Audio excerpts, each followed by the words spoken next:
All right, welcome back to the show, fellow parents. We know that this has been a very tough summer as we decide what to do with our kids. Do we send them back? What is the new school year going to look like? Well, our next guest, I'm very excited to introduce you to this morning. She's got some great advice. She has spent many years in the education departments. She's a parenting contributor now for our show this morning. This is Carly Dorogi. She's got some great advice, some great tips to help make this transition, whether it's at home learning or in brick and mortar schools.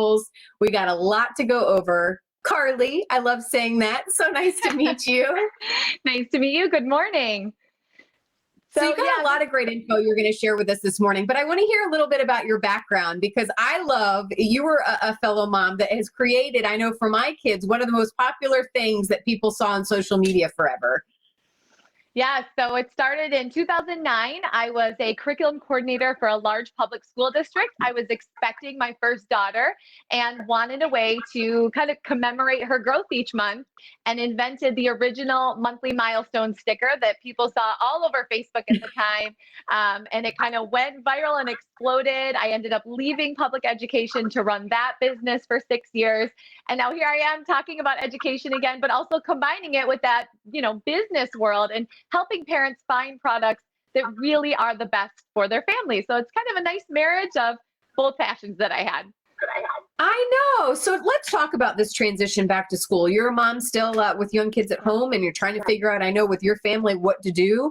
The key from what I understand is talking about your kids and making sure that they know it, that however you're doing it, it's going to look different.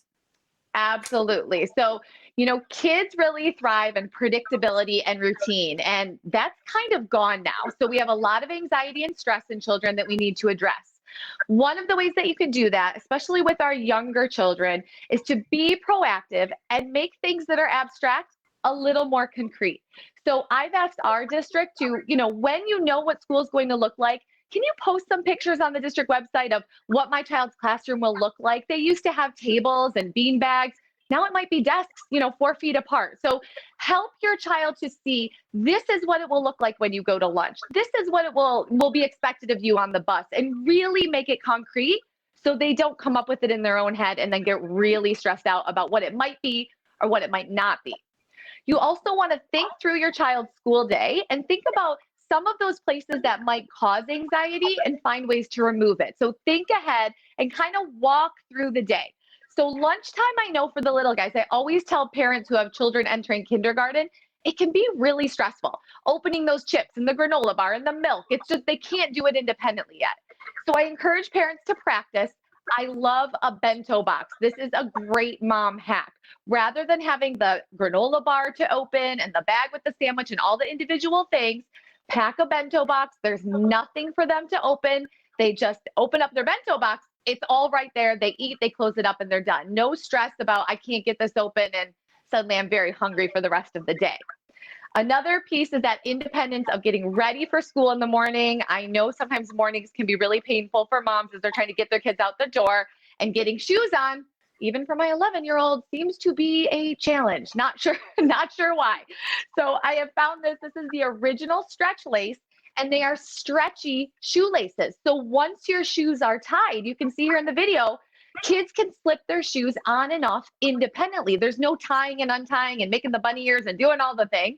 They can take them on and off by themselves. They're also great for adults. I have them in my running shoes, so when I'm heading out the door, I'm not, retying and tying my shoes. So this is a good one. Grab some for your kids and then some for yourself as well. Great hack. All right, we have 1:30 left, and I know you still got a couple of things.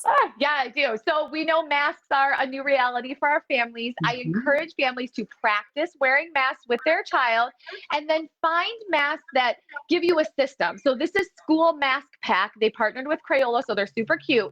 But it's a pack of 5 masks. They're color-coded, one for each day of the week. They go in a mesh bag that can be washed. So your child's really independent. You're keeping them clean, and it's very easy to manage. Take the stress out of the mask wearing. Your family will thank you for it. This makes it a lot easier. And have lots of them so they're always clean. I love it. Yes, I love the 5. Color-coded is great.